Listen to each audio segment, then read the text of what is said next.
Кыргызстандын өнүгүү доору. Кыргызстан 1950-жылдары согуштан кийинки калыбына келтирүү жылдарын басып өтүп, алгачкы өнүгүү дооруна багыт алды. Улуу атамекендик согуш Кыргызстанга адам ресурстарынан тышкары экономикалык чоң жоготууну алып келди. Бирок ошого карабастан, согуш мезгилиндеги СССРдин Европа аймагынан эвакуация болуп келген заводдор Кыргызстанда кийинки жылдардагы өнөр жай ишканаларынын пайда болушуна себепчи болду. Булардын дээрлик көбү ал кездеги Фрунзе шаарына курулду. Ушул жылдары Тоо-кен өнөр жайларынын өнүгүүсү алдыга жылып, Кадамжайдагы сурма комбинаты, Айдаркендеги сымап комбинаты, Ак Түздөгү коргоошум комбинаты союздук стратегиялык өнөр жайлардын катарына кошулду.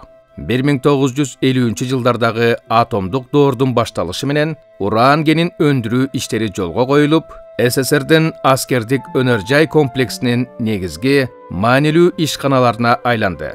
Жана булардын аркасы менен союздук маанидеги Миңкуш, Кажысай, Майлоосай, Сомсар, Шакафтар жумушчу шаарчалары пайда болду. Мына ушул жылдары Кыргызстан саясий өңүттө өз нугунда баратты.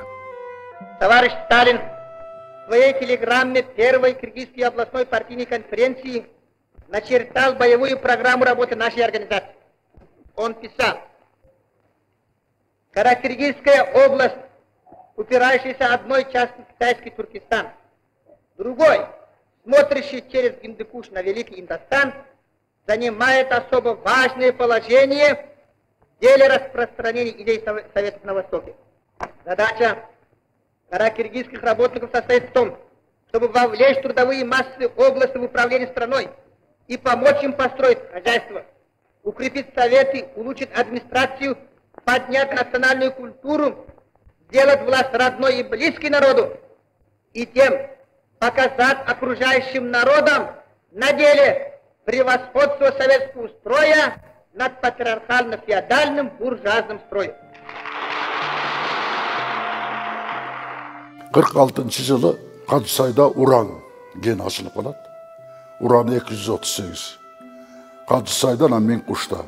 Ошол жерде Разаков күнү түнү иштейт. Себеби буну өзү Берия, кадимки КГБнын төрагасы Сталинден кийинки экинчи иштейлеген. Анан ошол жерден Берия менен таанышат. Ошол уранды алып чыгышып, ошол именно Кадысайдын уранынан Советтер Союзунун биринчи 8 бомбасы алынган. А биздин Кыргызстан тарыхында Разаковдун ошол жердеги иштери көрүнбөй калган. Себеби бул жашырын иштер эле. Муну азыр белгилүү болуп атат да. 1957-жылы СССРде экономиканы башкарууну реформалоо аракеттери башталат. Анда ошол мезгил үчүн чоң мааниге ээ болгон сунуштарды киргизген. Башка союздук республикалар менен катар Кыргызстандын белгилүү деңгээлдеги өз алдынчалыгы бекемделип, социалдык, экономикалык жана өндүрүштүк маселелерди өз алдынча чечүү укуктары кыйла кеңейди. Завод-фабрикалар өнөр жай пландарынын көрсөткүчтөрүн өзлөрү бекитүүгө, чыгарган продукцияларын сатууга жана керектүү жабдууларды сатып алууга, реконструкциялоо, капиталдык курулуш жүргүзүүгө, эң зарыл болгон айлык акыларды аныктоого, өзлөрүнүн сыйлоо системасын түзүүгө укук алышкан. Бул иш-чаралар ошол мезгилдеги өнөр жайлардын андан аркы өнүгүшүнө шарт түздү. 1950-60 жылдары жергиликтүү айыл чарба өндүрүшүн кайра иштетүүчү өнөр жайлары мурдагыдан да кеңейип, кошумча цехтердин курулушу менен кыйла өскөн. Чүйөрөндө кант кызылчасын өндүрүү жогорку деңгээлге көтөрүлүп, Союзда биринчи орунга чыкты. Токмок, Кант, Карабалта, Новотроицк, Кайыңды шаарларында 7 ири кант заводу курулган. Бул заводдор Советтер Союзунун кант заводдорунун флагманы болуп калган. Жеңил өнөр жайлары мурдагыдан да кеңейип, кошумча цехтердин курулушу менен кыйла өскөн. Бул фабрикалардагы жумушчулар алгач дасыккан адистер аркылуу үйрөтүлүп ишке тартылып келсе, кийинки мезгилде атайын кесиптик окуу жайларынын пайда болушу менен алардан даярдалган жаш адистер толуктап турган. Республиканын жеңил өнөр жайлары, ал мезгилдеги жаштардын өзгөчө адис катары кыз келиндердин ишке тартылышына өбөлгө болгон. Фрунзе жана Ош шаарларындагы жүндөн, пахтадан, жибектен кездеме токуучу фабрикалар өлкөнүн өнөр жайынын негизгиси болгон. Мына ушул 50-жылдарда бир жагынан алганда биздин Кыргызстандын экономикалык өнүгүшү, анын өнөр жайы, өзгөчө оор өнөр жайы алдыга көп кадамдарды жасады десек болот. Анткени 50-жылдан 55-жылга чейин 50дөн ашык ири ишкана курулуп, алардын дагы иштери кеңейтилип, 55-жылы 50-жылга салыштырганда өнөр жай өндүрүшү 3 эсе өсүш болуптур да. Демек Кыргызстан дайыма өзүн өнүгүп жүрүп отурган, бирок ошол эле мезгилде өлкөнүн ичинде улам жаңы ишканалар курулган сайын өлкөдө жумушчу күчү менен камсыз кылуу керек болгон. 50-жылдарда согуш мезгилинде алып келинген ишканаларда иштеген жумушчулар эвакуацияланып келген да. Алар кайра согуш аяктагандан кийин көпчүлүгү өзүнүн мекенине кайтып кеткен. Ишканалардагы баягы көчүрүлүп келген жабдыктар Кыргызстанда калган.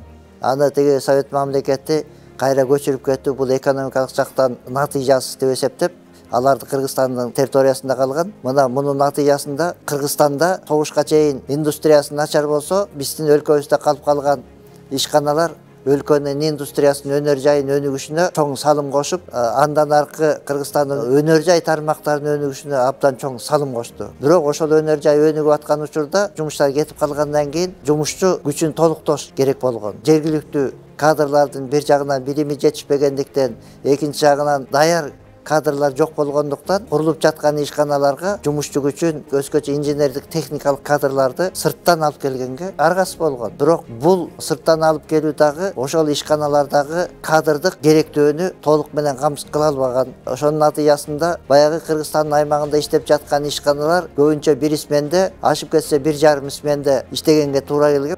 1950-жылдардагы өнөр жай жана тоо кен өндүрүшүндөгү үлүшүнө салыштырмалуу Кыргызстандын негизги экономикасы айыл чарбасына таянган агрардык республика деп таанылган. Жаңыланган реформалар айыл чарбасына, ошонун ичинен ушул жылдарга чейин туңгуюкта калып келген колхоздордун өнүгүүсүнө шарт түздү. Айыл чарбасын колдогон реформанын жыйынтыгы менен 1930-жылдардан башталган коллективдештирүүнүн туткунунда калган колхозчулардын эмгек жана социалдык укуктары аныкталды. 50-жылдардын аягында машина трактор станциялары жоюлуп, машина трактор станцияларындагы бардык техникалар колхоздорго бөлүнүп берилген. Бул колхоздордун айыл чарбасынын өнүгүшүнө оң таасирин тийгизген иш чара болгон десек болот. Анткени колхоздор өзүнүн жерин айдаш үчүн атайын МТСка кайрылып, анан МТС атайын келип айдап берип, анан колхоздун баягы тапкан пайдасынын көп бөлүгүн алып кеткен. Ошонун натыйжасында колхоздор жарды болуп, ал эми колхозчулар болсо эмгек акы ала алышкан эмес. Бул дагы айыл чарбасынын өнүгүшүнө өз терс таасирин тийгизип турганда, техникаларды колхоздор алгандан кийин демек өз алдынча иштеткенге, анан жанагындай ашыкча чыгым кетирбей чарбачылыкты рентабелдүү жүргүзүүгө мүмкүнчүлүк болду. Ошонун натыйжасында 65-жылдан баштап колхозчуларга эмгек акы төлөнө баштады, колхозчулар пенсия пособияларды ала баштады, айылдык калктын материалдык абалын жакшыртууна алып келди. Кыргызстандын айыл чарбасы 1950-60 жылдары кандайдыр бир деңгээлде алдыга жылды. Булардын далили айыл жеринде комбайн, тракторларды башкарган кесипкөй механизаторлордун саны көбөйдү. Ар бир колхоз, совхоздор милдеттүү түрдө мал чарбасын жана дыйканчылыкты көзөмөлдөгөн агроном, зоотехник, ветеринар, механизация жана мелиорация инженерлери, айыл чарба эсепчилери, экономисттери сыяктуу атайын билимдүү башкы жана орто адистер менен толукталды. Бул адистешкен кадрлар ирлештирилген колхоздорду башкарууда өз тармактарынын башында турду. Мал чарбасында биринчи орунда уяң жүндүү койлорду өстүрүү менен алардын сапатын жогорулатуу жана төлдөтүп санын көбөйтүү республиканын негизги программасына кирди. Ар бир чарбада сүт товар фермалары уюштурулуп, сүт азыктары менен камсыздоо пландары жүктөлдү. Жылкычылык чарбасы да күч алып, ар бир областта жылкы заводдор уюштурулду. Булардан сырткары чарбаларда жылкы фермалары түзүлдү. Тоолуу райондордо топоздорду асыроо жана эт багытында пайдалануу өз натыйжаларын берди. Дыйканчылык өрөөндөрүндө мурдатан келаткан буудай жана башка дан эгиндерин өндүрүү жолго коюлду. Булардан un жана башка дан азыктарын алуу максатында мел комбинаттар курулду.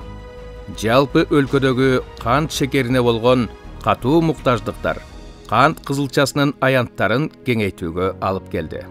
Кыргызстан Союзда 10 жылдан ашык кант кызылчасы боюнча биринчи орунду бербей келип, акырындап айдоо жерлердин деградациясына байланыштуу кыскара баштаганда Украинадан кийинки экинчи орунда турду. Жалпы СССРдеги тамекиге болгон муктаждыктан Ош областынын кээ бир райондорунда жана Талас областында тамеки эгүүнү көбөйттү. Талас областында бүткүл союздук тамеки жана Махорка институтунун аймактык тажрыйба станциясы иш алып барып, бул жерде дүйнөгө таанылган Дюбек сортундагы тамеки өстүрүлө баштаган.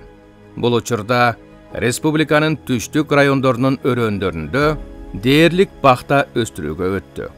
Бакта тапшыруу планын көбөйткөнгө байланыштуу бул ак алтын бууласын өстүрүү аба ырайынын келишпестигине карабастан Токтогул районуна жана Чүй областынын бир топ райондоруна тигиле баштады. РСФСРдин Ставрополь жана Красноярск крайындагы апиим өстүрүү плантациялары жабылгандан кийин Кыргызстан апиим өндүрүү боюнча СССРде жалгыз монополияга айланды.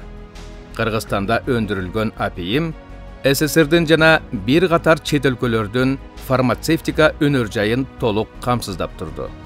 Өтө баалуу болгон бул апиим сырьёсу мамлекетке арзан баада алынып, колхозчулар жарбаган маянага эмгектеништи. Апиим жыйуу мезгилинде эмгекке болгон теңсиздиктен улам өз үлүшүн мыйзамсыз кымтып алууга аракет кылган колхозчулар бул баалуу заттын курмандыктары да болушту.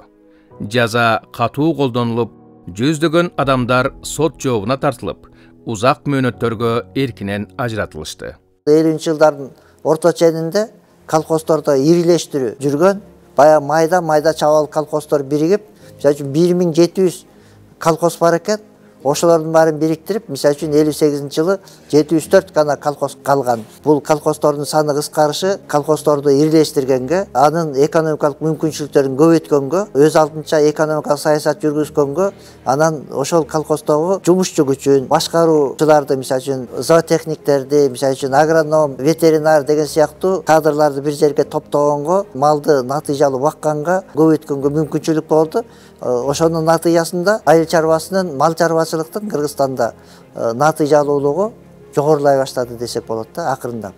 Анан 50-жылдардын аягында, 60-жылдардын башында айыл чарба продукцияларын сатып алуу баасы көп жылдан бери төмөн болуп келген, ошонун 5 эсе 10 эсеге чейин көтөрдү. Ошонун натыйжасында айыл чарба өндүрүшү мурунга караганда бир кыйла рентабелдүү болуп, колхоздор жакшыраак өнүккөнгө мүмкүнчүлүк болуп, 60-жылдарда натыйжалуу башкарган колхоздор миллионер колхоздор болду.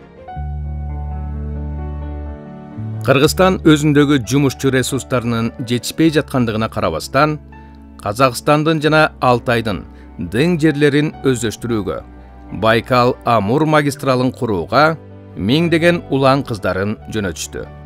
Тоолуу Кыргызстандагы пайдаланууга мүмкүн болбой келген чөлдү жана таштактуу дың жерлерин өздөштүрүү да башталды.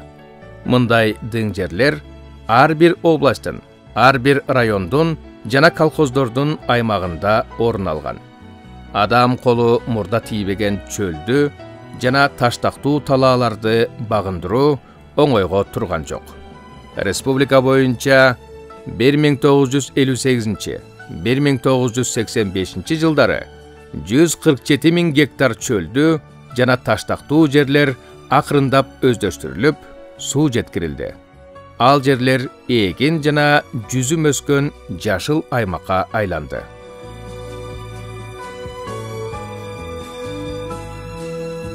1950-60 жылдары Кыргызстандын айыл чарбасы бир жагынан техникалык жана көмөкчү каражаттар аркылуу ийгиликтерге жетсе, экинчи тарабынан жогорку жактан зордук менен киргизилген ашыкча планды аткаруу көйгөйүнөн төмөндөй баштаган.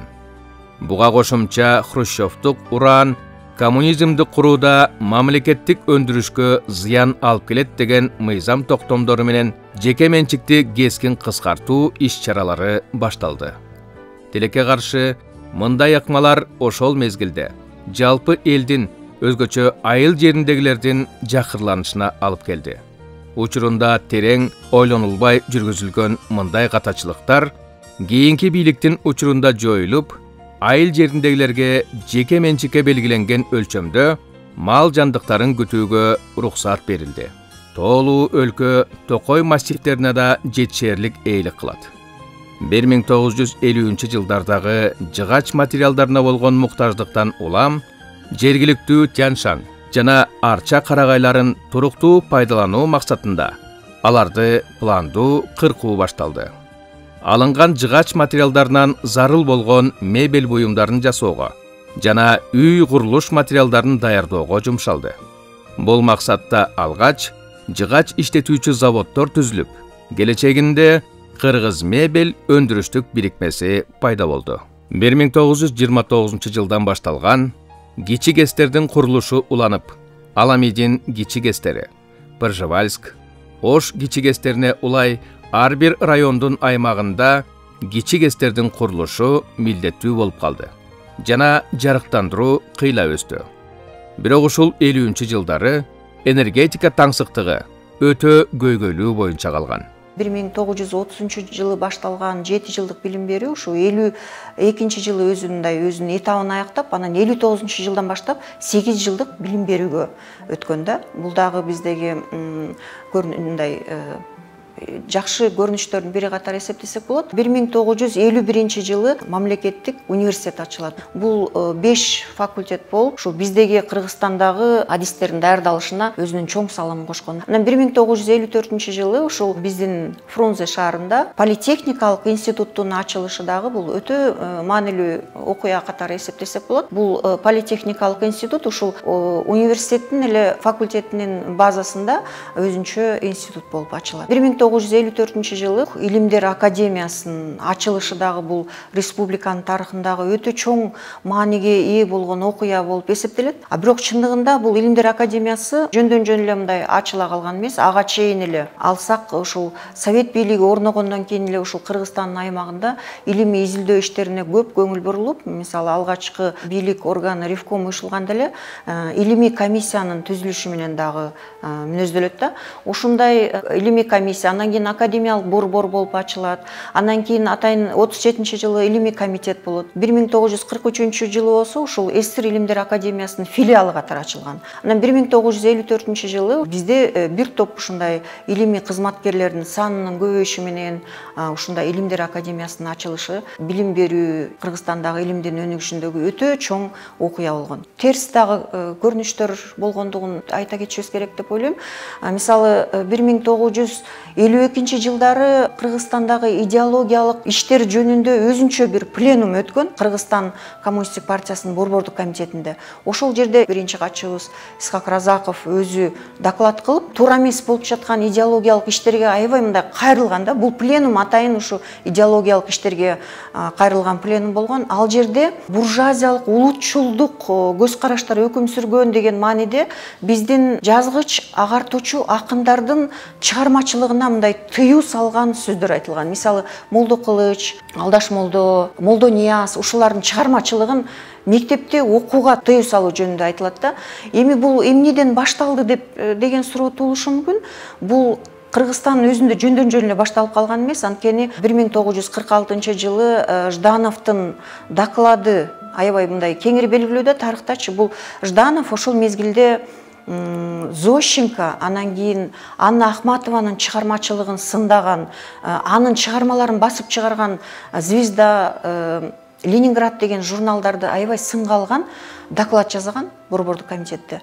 Ал докладдын мааниси ушул антисоветтик көз караштар өкүм сүрүп жатат, антисоветтик көз караштагы адамдар көбөйүп бара жатат деп айтылганда, анан ошонун докладынан кийин биздин Кыргызстанда дагы жанагындай саясат улантылган. Ошонун артынан 52-жылдагы пленумдан кийин ал кескин түрдө мындай сынга алынып, ушу 50-жылдардын башында Молдо Кылычтын чыгармачылыгын изилдеген Тазабек Саманчы ал учурда Манас эпосундагы изилдөө аябай күч алып баштаганда, ушулардын изилдеген ири Кыргызстандын көрүнүктүү окумуштуулары Зияш Бектенов, Ташын Байжиев түрмөгө чейин камалышкан. Булар 10 жылга түрмөгө кетишкен. Бул биздин кыргыз интеллигенциясынын өтө оор трагедиялуу мезгили деп дагы айта кетсек болот да. Мына ушул мезгилде жана пленумдан кийин биздин белгилүү окумуштуу кыргыздын алгачкы мындай профессору, кызыл профессору деп айтып жүргөн Касым Тыныстановдун экинчи жолку репрессияга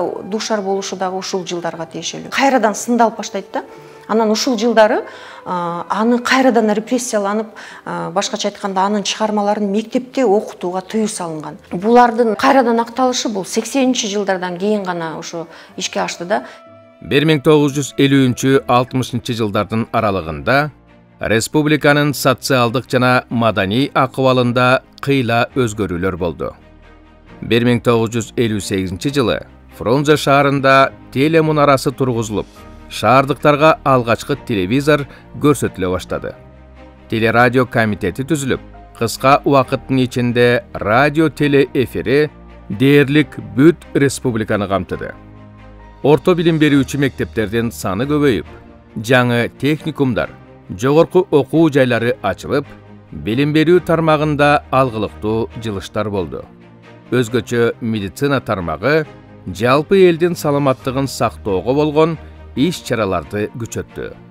Тоо арасындагы малчыларга чейин жетүү үчүн толук жабдылган сан авиация кызматы уюштурулду.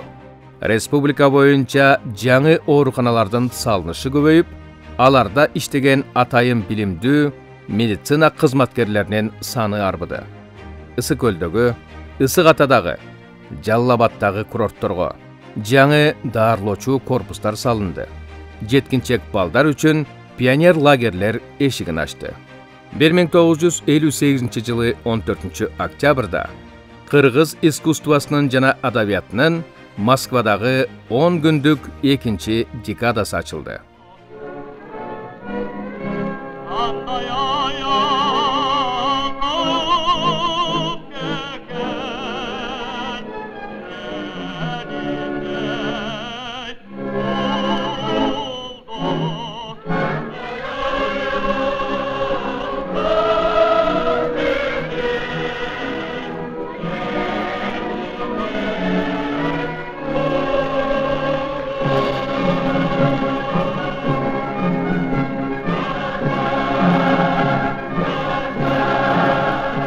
Опера о Токтагуле Сатылганове, основоположнике киргизской литературы, встретила сердечный прием у московского зрителя.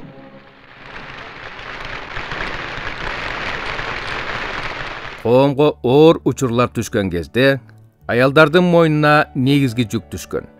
Буга мисал улуу атамекендик согуштун тылдагы жүгүн негизинен кыз келиндер аркалады.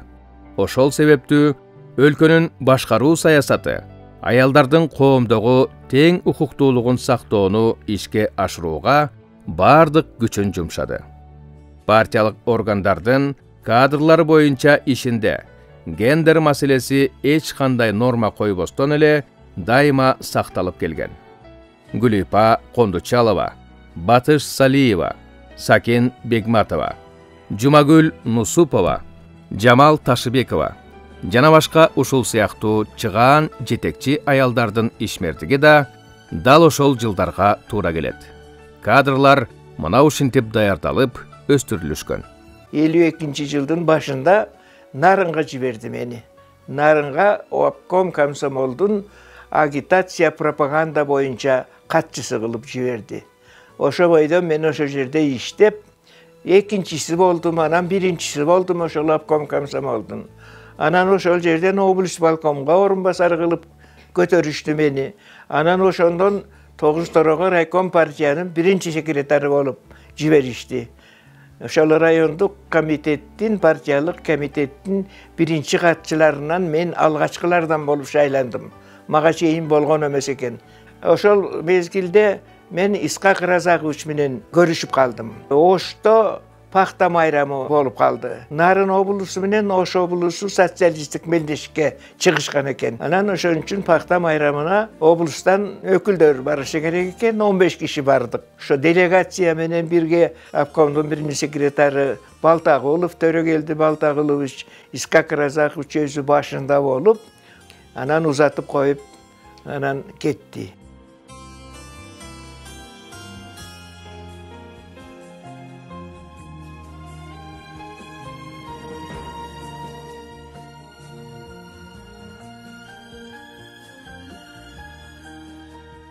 Bir 1960 жылдардан Кыргызстан өнүгүүнүн жолуна түштү. Жана бул өнүгүүнүн булагын энергетика тармагынан көрдү. Борбордук Тянь-Шань тоолорунан башталып, узундугу 800 километр келген Нарын дарыясы Кыргызстандын башкы суу артериясы. Нарын дарыясы эбегейсиз гидроресурстарга ээлик кылгандыктан бир нече гидроэлектр станциялардын курулушу пландалды. Токтогул ГЭСинин курулушу үчүн Кууш Аскалуу каньондон орун тандалды. Бул татаал жерге биринчи куруучулар жана өткөлчүлөр келип жайгашып, плотинанын алгачкы жолдору салына баштады. Индустрияга багыт алган ири курулуштун иши тездик менен күч алды. Кубаттуулугу боюнча Орто Азия чөлкөмүндө биринчи салынып жаткан эң ири Токтогул ГЭСи, ага улай курулган ГЭСтердин каскады жана суу ресурстары Кыргызстандын гана эмес, ал кездеги бирдиктүү электр системасына кошулган коңшу республикалардын өнүгүүсүнө да шарт түздү. Ал эми Кыргызстан үчүн чыныгы өнүгүү жолунун башаты болду. Нусубалиевдин доору келди 61-жылда.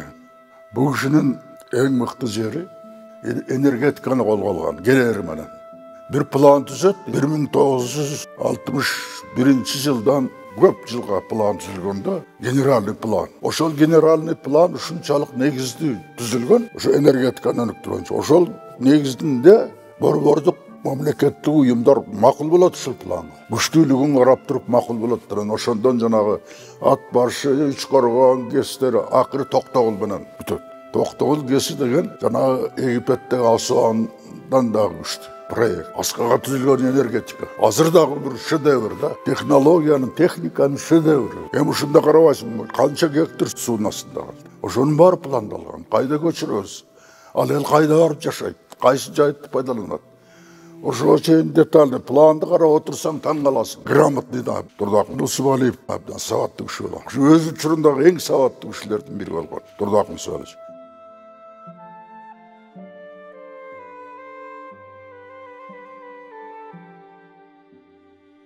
Ошол эле экономика болуш үчүн, ошол эле өнөр жай өсүш үчүн, ошол эле айыл чарба өсүш үчүн, маданиятыбыздын башка тиричиликтерибиз бар өсүш эмне керек эле? Биринчи ирет электроэнергия керек эле.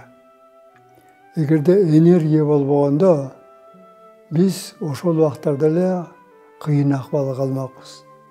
Ушуга абдан чоң мааны берип, ошол кишидеги жетекчилер, партияны башкарган кишилердин биринчисинин иши деп ойлойм. Эгерде ошол кишилер ошол убактарда ушул маселени туура коюшпаса Москвага, себеби бул маселе Москвада чечилген. Госпланга, өкмөткө, Москвага талап коюп, гидроэнергетиканы сала баштаганыбыз абдан чоң маселе болгондо 1975 жылы ишке берилген Токтогул. Ушу Токтогул салынгандан кийин баягы карапайым сөз менен айтканда үшкүрүп калганбыз да. Таң көрүп абдан жакшы болду деп. Ушунчалык электроэнергия азыр Кыргызстанда мындай иштеп аткан чоң станциялар жок. Сүрөтүн көрүп алып эле киши таң калса болот. Ушундай жерге станция салган бул кандай болду экен? Кандай кишилер болду экен? Ушуну салган деген ойго келиши мүмкүн. Токтогул ГЭСи чынында эле бул биздин сыймыгыбыздын сыймыгы болуп эсептелет. 1965 жылы деңиз деңгээлинен 3200 метр бийиктикте. Кыргыз Ала тоо кыркасындагы төө ашууда узундугу 2,5 чакырым келген туннелдин салынышы менен аралыгы 600 чакырым келген Фрунзе-Ош магистралдык жол ачылды. Республикадагы машина куруу комплекси өнүгүү жылдарынын сыймыгы болгон. Булардын эң ириси 24 000 киши иштеген Ленин заводу болду. Заводдо убагында жашыруун эсептелген аскер өнөр-жай комплексине караган эң чоң цехтер салынып, аларда атуучу автомат патрондору үзгүлтүксүз чыгарылган. Андан тышкары токардык, фрезердик жана башка темир кесүүчү оор станоктордун бир нече маркасы жасалып, Союздун бардык региондоруна жөнөтүлүп турган. Кыргыз автомаш заводу ал кездеги Союздагы эң мыкты делген газ самосвал үлгүсүндөгү автомашиналардын жылына 30 000 даанасын, КАМАЗдарга ылайыкташкан чиркегичтердин 15 000-ин жана автомобиль радиаторларынын 1 миллион даанасын чыгарган. Айыл чарба машиналарын жасоочу заводдо чөп престөөчү машиналарды чыгарууну жылына 40 000-ге чейин жеткиришкен жана дүйнөнүн 36 мамлекетине экспортталып турган. Электрондук эсептөөчү машиналарды, контролдук өлчөгүч приборлорун жасоочу жана физикалык приборлорду жасоочу заводдору аскердик жана стратегиялык тармактагы продукцияларды, алардын ичинен эң белгилүүсү согуштук деңиз торпедаларын чыгаруу менен тынымсыз иштеп турган. Фрунзедеги космосту изилдөө институтунун Атайын заводунда космостук корабльдердин ички корпустары жана луноходдун жабдыктары жасалды. Фрунзе шаарында чыгыш өнөр-жай зонасы пайда болуп, бул аймакка ал кездеги жаңыдан ишке кирген заводдор топтолгон. Оштогу насос заводу, Токмоктогу Фрунзедеги айнек заводу, Майлы Сайдагы электролампалар заводу сыяктуу 30дан ашык завод Союздук министерствага караган менен жергиликтүү адистердин башкаруусунда болгон. Жаңы куруп аткан ишканаларга жаңы жабдыктарды алып келип, жаңы жумушчу күчтөрүн даярдапганга максат койду. Мына ошонун натыйжасында Кыргызстандын аймагында атайын окуу жайлар, мисалы үчүн профтех училищалар ачылды. Жергиликтүү ошол курулуп аткан ишканалар үчүн жумушчу күчтөрүн даярдаганга мүмкүн болду. Фрунзе политехникалык институту пайда болду. Бул ушул жанагы Кыргызстандагы курулуп аткан ишканаларга энергетика тармагында, оор өнөр-жай тармагында, машина куруу тармагында ишканаларга инженердик техникалык кадрларды даярдоо максатын көздөгөн. 60-жылдан 85-жылга чейинки мезгилди ала турган болсок, Кыргызстандын экономикасы өскөчө өнөр-жайы гүлдөп өнүккөн мезгил деп айтсак болот. Анткени ушул мезгилде Кыргызстандагы биз сыймыктанып келген көп ишканалардын курулгандыгын билебиз да. Мисалы үчүн ошол эле мурунку мезгилдеги советтик атамекен согуштан калган ишканалардын баасасы кеңейип отуруп, Фрунзе атындагы айыл чарба машиналарын куруу заводу пайда болду. Ленин атындагы завод пайда болду. Ошондой эле ишканалардын баасасында Кыргыз автомаш, автосборочный ишканалар пайда болду. Физикалык приборлорду чыгара турган завод пайда болду. Кыргызстандын сурмасы дүйнөдө эталон болуп таанылды. Космостук изилдөөлөр институту пайда болуп, космосту изилдеген алгачкы луноход машина дагы биздин Кыргызстандын аймагында жасалгандыгын, демек 60-70 жылдардагы республиканын экономикалык ийгиликтерине коссок болот. Республиканын жергиликтүү сырьёсу жеңил өнөр-жайынын өнүгүшүнө шарт түздү. Фрунзе шаарындагы 2 ири тери заводунда кеңири рынокты алган галантереялык буюмдардын 74 түрүн жасап баштады. Токмок, Фрунзе шаарларында жүндөн жип ийрүүчү жана кездеме токуучу комбинаттары жаңы технологиялар менен реконструкцияланып, жаңы цехтер менен толукталып, дээрлик кайрадан курулду. Ош шаарында пахтадан кездеме токуучу Орто Азиядагы эң ири комбинат курулуп, ири ишканада 15 000 иш орду болгондуктан, жумушчулардын жетишсиздигинен коңшу Өзбекстандан кошумча улан кыз-келиндер ишке тартылган. Легендарлуу Ош жибек комбинатынын чыгарган продукциялары жогору бааланды. Сапаты жана түрлөрүнүн жетишкендиктери боюнча бүткүл союздук көргөзмөнүн 2 жолку алтын медалына ээ болду. Жеңил өнөр жай 1960 жылдан 85 жылдарга чейин тез өнүгүп, өзгөчө кийим тигүүчү фабрикалардын иши алгалады. Борбордогу чолпон фабрикасынын чыгарган бут кийимдери бүткүл союздук стандартизациясынын сыноосунда жогорку категориядагы сапат белгисине ээ болду. Ал кездеги табигый таза сырьёолордон даярдалган кийимдер текстил өнөр жайынын ийгилиги болуп келген. Ошол жылдары кийим тигүү фабрикалары кулаш жайып, орто жана кичи шаарларга чейин салынып иштей баштаган. Жалпы өнөр жай өндүрүшүнүн күч алган мезгилинде завод фабрикалардын дээрлик көпчүлүгү 2-3 сменада иштеп турган. Кочкор ата Кыргыз нефт башкармасынын иштери менен ушул мезгилдерде жаңы нефт булуңдары ачылып, фонтан болуп атырылган учурларда нефт өндүрүү 500 000 тоннага жеткен учурлар болду. Жана көп жылдар бою жылына 300 000 тонна көрсөткүчтү кармап келди. Газ өндүрүү жылына 1,5 миллиард кубка жетти. Таштарды иштетүү өндүрүшү эң жакшы жыйынтыгын берген. Италиядан алынып келинген таш кесүүчү жана жылмалоочу станоктор тоолуу өлкөнүн бардык аймактарындагы гендерден жеткирилген мрамор, гранит түрүндөгү таштарды кесип, жылмалап, ар кандай формада даярдап, курулуш иштерине пайдаланып турган. Бул заводдон даярдалып чыккан мраморлар, гранит таштары шаарлардын көркүн ачты. Өзгөчө Борбор шаардагы жаңы курулуштардын жасалгаланышынын негизгиси болуп калды. Тоолуу Кыргызстандын жаратылыш суу ресурстары жетиштүү болгон. Ошондой болсо да, өрөөндүү аймактарындагы суу жетишсиздиги жана ошондой эле коңшу республикалардын айыл чарбасын суу менен камсыздоо максатында бир нече ири суу сактагычтар курулган.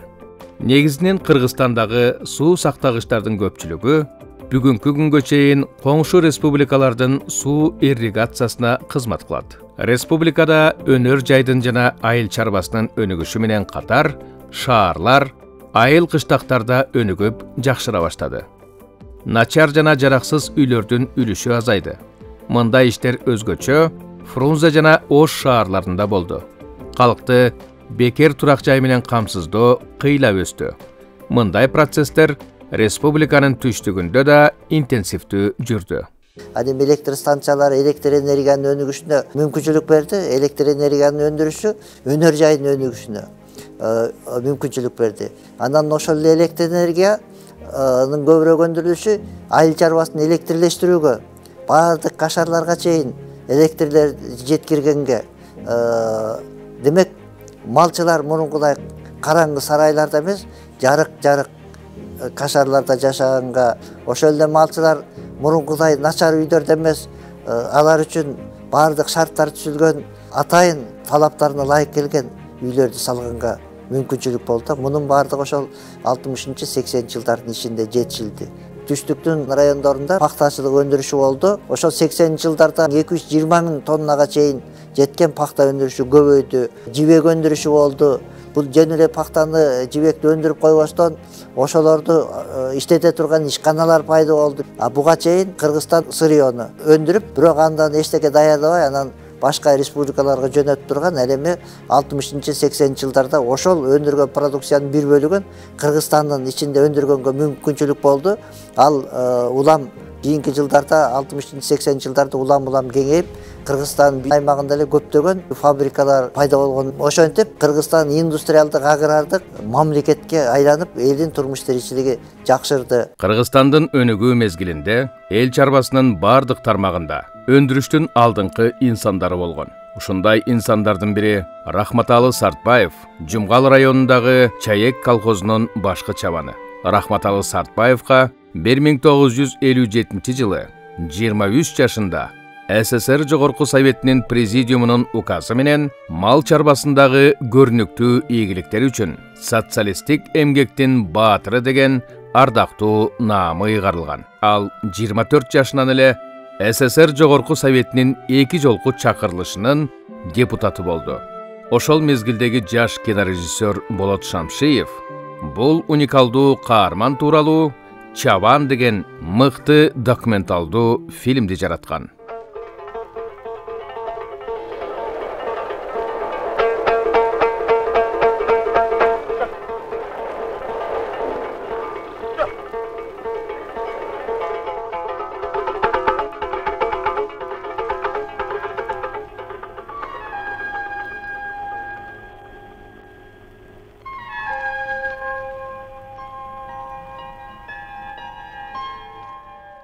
Республиканын жетекчиси, комиссиянын төрагасы Турдакун Усбалиев жана жооптуу жардамчысы Апас Жумагулов башында турган эң ири мамлекеттик долбоордун Ысык көл чүй аймактык өндүрүштүк комплекси боюнча мүдөө максаттары таң калтырат.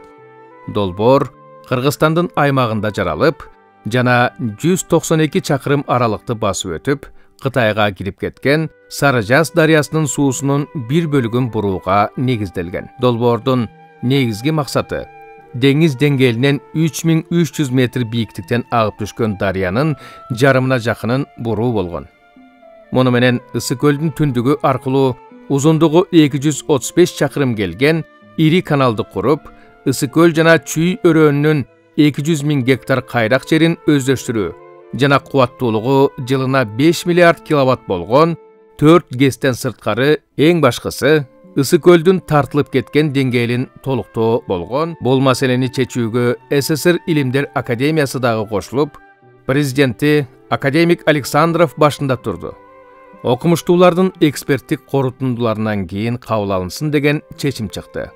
Союздук өкмөттүн тапшырмасы менен Госплан бул комплексти союздук социалдык экономикалык өнүктүрүүнүн негизги багыттарынын долбооруна киргизип, 1981-85 жылдарга карата 5 жылдык пландын долбоорунда караштырылды.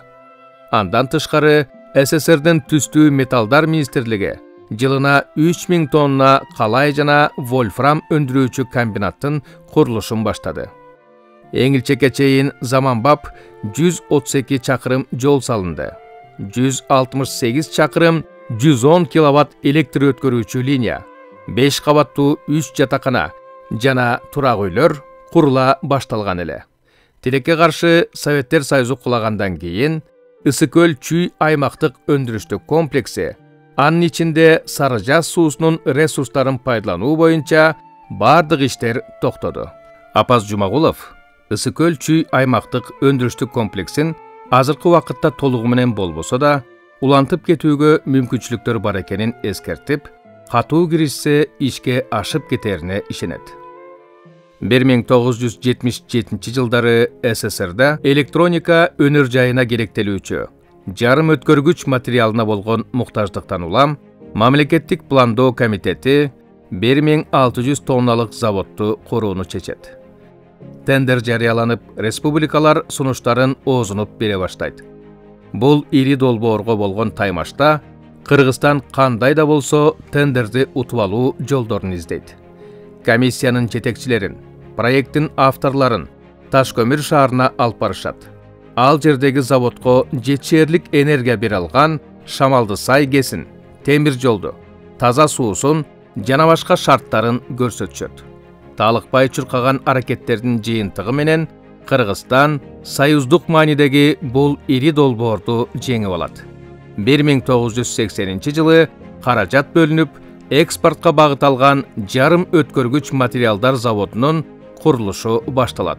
Аны менен катар 25 000 чарчы метр үйлөр, кесиптик окуу жайы, жатаканалар салынат. 1987 жылдын аягында таза кварцовый тигел берүүчү цех ишке берилди. Жана 1991 жылга чейин жылына 215 000 тигел өндүрүлүп, Россия, Украинага сатыла баштаган. 70-80 жылдары биз ошол мезгилде негизинен ушу Кыргызстандагы билим берүү тармагынын, же болбосо илимдин, маданияттын бир өнүккөн бир эң бир жакшы мезгили деп баа берсек болот да. Ушундай биринен сала бири жогорку окуу жайлары ачылып, анан жалпы Кыргызстанда 26 мындай техникумдар ачылган. Бул техникалык окуу жайлар негизинен ушул өнөр жай ишканаларына иштөөчү адистерди даярдоого багытталган болчу. Алардын ичинде педагогикалык да окуу жайлар болгон, 4 педагогикалык окуу жайлар ачылган. Адистердин даярдалгандыгынын аркасында бүт жерлерде мектептерди куруу дагы өзгөчө күч алганда. Мисалы ушул 70-жылдары бир 500дөн ашык мектептин ачылгандыгы айтылат. Биздин республиканын керек жарак коому 70% элин тейлеген система эледе. Анткени айыл чарбасында иштегендердин бардыгы потребсоюз тейлечү. Тейлегенде дагы малчыларды кандай тейлечү эле, алыскы кыштоо жайлоодогу малчыларды атайын кыдырып, автолавка дегендер жүрчү эле. Чет өлкөдөн келген, Япониядан келген товарларды ушунун бардыгы чайды баш кылып, жоолукту баш кылып, малчыларга жеткирген потребсоюздун системасы болчу. Потребсоюз ар бир селодо, ар бир эл жашаган пункттун бардыгында точкалары бар эле. СССРде 1980-жылдары шаарларда азык-түлүк продуктуларына жетишсиздик башталат. Кремлдеги жогорку бийлик бул кризиске чара көрүү маселесин көтөрүп, мамлекеттик азык-түлүк программасын кабыл алат. Программада СССРдин аймагындагы шаарларда кооперация жолу менен элди азык-түлүк продуктулары менен камсыздоо мыйзамдары кабыл алынат. Бул мыйзамга таянган республиканын бийлиги мурда жол берилбей келген ири базарларды куруу ишин баштады. Базарларды кура баштады. Ош базарын, Аламидин, Ортосай, Турдакын Усуалиевич bunun инициатору өзү болчу. Аманов болсо биринчи орун басары болчу. Экөө ушу суббота воскресенье сайын мен билгенден, мен түшүнгөндөн эртең менен таң эртең менен 6-ларда 7-лерде чыгып алып, 8-де ошол жерде башталган иштерди текшерип, анан кайра келип, эмне жардам керек болсо уюштуруп, анан бүткөндөн кийин ашылганда да торжественный салтанаттуу түрдө ачып, анан эмне деген базарлар эле биздин кыргыздын ата бабасы көрбөгөн, даже шаарлыктар деле көргөн эмес эле. Кыргыз СССРинде 1960-1985 жылдар өнөр жай менен айыл чарбасынын дүркүрөп өнүккөн доору болду. Буга чейин эл чарбасында алдыда болуп келген айыл чарбасы 1980 жылдары өнөр жайдын алдыга чыгуусуна жол берди. Ошонун жыйынтыгы менен Кыргыз СССР индустриалдык агрардык өнүккөн республикага айланды. Бирок агрардык сектор дүйнөлүк стандартка жооп берген уяң жүндүү койлордун өндүрүшүнүн эсебинен эл чарбасында дагы эле негизги ордун сактап турган. Уяң жүндүү койлор өз баасын жоготпой келгендиктен санын жана сапатын жогорулатууга болгон аракеттер тынымсыз жүргүзүлүп, мамлекеттин негизги көзөмөлүндө болду. Жүндүн сапатына болгон мамиле илимий жол менен жасалып, асыл тукум койлордун илимий тажрыйба станциялары ачылды. Академик Михаил Лущихин өзүнүн шакирттери менен уяң жүндүү асыл тукум койлордун бир нече түрүн илимий генетикалык жол менен чыгарды. Атактуу Меринос сортундагы кыргыз уяң жүндүү, Тяньшан, жарым уяң жүндүү асыл тукум койлору анын айкын далили. 1980 жылдары республикада уяң жүндүү койлордун саны 13 миллионго жеткен.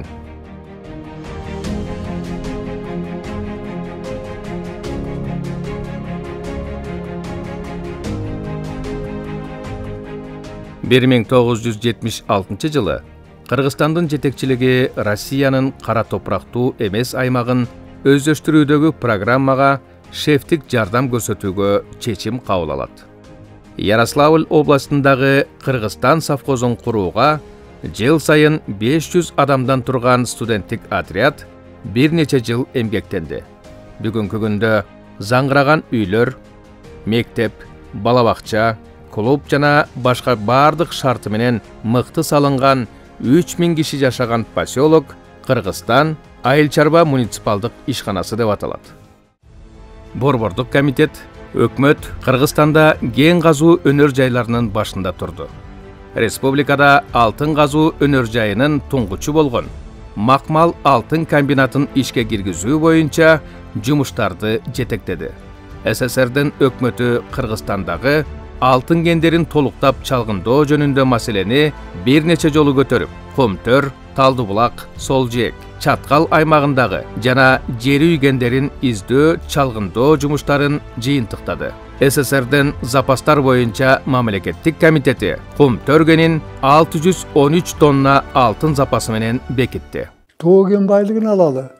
Мына ушуну пландаштырылган. Мына ошол убакта жакын аранын ичинде Макмал деген жерде Нарын облусунда 6,5 жылдын ичинде салынып, 85-жылы эксплуатацияга берилет ушуста. Биринчи Кыргызстандын алтын кен чыгарган комбинаты. Ошол комбинат чыккандан баштап Кыргызстан өзүнүн алтын чыгарган мекемеси бар экен деген сөзгө татыктуу болгонбуз. Да бир маселе жөнүндө айткым келет, алтын жөнүндө. Иштеп турсам, геологиянын чоңу Эгембердиев Самылбек деген киши келип жакын отургандан сүйлөшөйүн деп келдим дейт. Эмне десем, алтын таптык. Кайерден? Комтөрдөн. Былтыр прогноз болду эле. Быйыл экспедиция жибердик эле. Ошол жерге барышып, абдан жакшы материалдар алып келишти. Ошол жерде Кудай буйрса, эң бир чоң кен чыккан жер ачылган турат. Деп ошону шыбырап айтты. Ал убакта алтын деген сөз секретный болсо да, муну мындай кылалы. Экөөбүз азыр Турдакун Сыбалычке баралы. Ошол кишиге өзүңүз айтып бериңиз. Звонить этсем өзүндө экен, кабыл алды киши. Анан ошондо Комторду биринчилерден болуп ошол кишиге айтып бергенбиз. Мына ошол жерден Турдакун Сыбалычке айтып бергенде ошол жерден эртең кат кетсин деп сөз болду.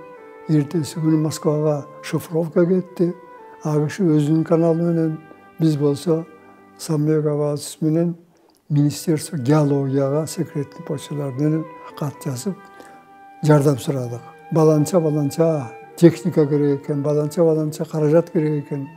Шылы биздин ошол убакта болуп аткан каражатыбыз бул баягы такыр жетишпейт. Ал жерге ушундай деп абдан чоң кат жазып, ошондо Комтөрдүн башы ошондон башталган. Запасы такталып, ошо запасы такталып атканда ошол абдан жооптуу иш да. Бул Москвага барып, ошол убактарда Москвада ГКЗ СССР деген болгон. Ошол жерге барып такташыбыз керек эле. А жерде академиктер, докторлор баары карашат. Материалдарын көрүшөт, туурабы, туура эмеспи. Ошо айтып аткан цифра, ошолда 613 тонна менен барганбыз. Чынында да абдан бийик деңгээлде кабыл алынды. Ошону менен биздин Комтөр пайда болду. Ошону менен анан кийин башка тагдырын өзүңөр билесиңер. Мына ошол убактагы окуя ушундай болгон. Комтөрдөн башка дагы көп комбинаттарыбыз болгон. Ошол убакта Кыргызстанда Майлы сууда урановый комбинат иштечү. Эң бир чоң комбинаттын Союзда 3-2 комбинаттардын бири болгон. Карабалта комбинаты ошол убакта салынып, 55-жылы ишке берилген. Уран чыгарган комбинаттын биринин бири болгон. Ошондо Кажырсайдан, Минкуштан урдаларды алып келип, концентратын Карабалтага алып келип, Карабалтадан уран чыгарчубуз. 1985-90 жылдарда Кыргызстандын бир дагы территориясында китепканасы анан клубу болбогон айыл болбосо керек да. Анткени ошол канча айыл болсо, ошончо айылга клубду куруу, мектепти куруу, ошол менен чыкка саламаттыкты сактоо мекемелерин куруу бул сөзсүз биринчи маселе болгон. Кыргызстандын негизги өнүгүүсүндө суу маселеси да абдан маанилүү маселе болгон. 1961 жылдардан баштап көзөмөлгө алына баштаган. Суу насос станциясы деген ар бир айылга курулган. Көчөнү бойлоткон колонкалар курулган. Ошолордон таза сууларды ичкен адамдар. Алыскы айыл болгон территорияларга дагы, чабандардын жашоосуна ыңгайлуу болгон территорияларга дагы ошол суу станцияларын куруп бергенге аракет кылынган. Кыргызстандын өнүгүү доору билим берүүнүн, илимдин, маданияттын, адабият жана искусствонун өнүккөн мезгили болду. Бул тармактар мамлекеттин толук камкордугунда болгон. Бийлик менен чыгармачыл интеллигенциянын ортосунда өз ара мамилеси түзүлгөн. Ошону менен катар ал учурдагы чыгармачыл интеллигенция жалпы коомго кызмат өтөөгө милдеттүү болчу. Анын натыйжасында Чыңгыз Айтматов пайда болду. Кино жаатынан секирик жасаган атактуу кыргыз керемети мына ушинтип жаралды.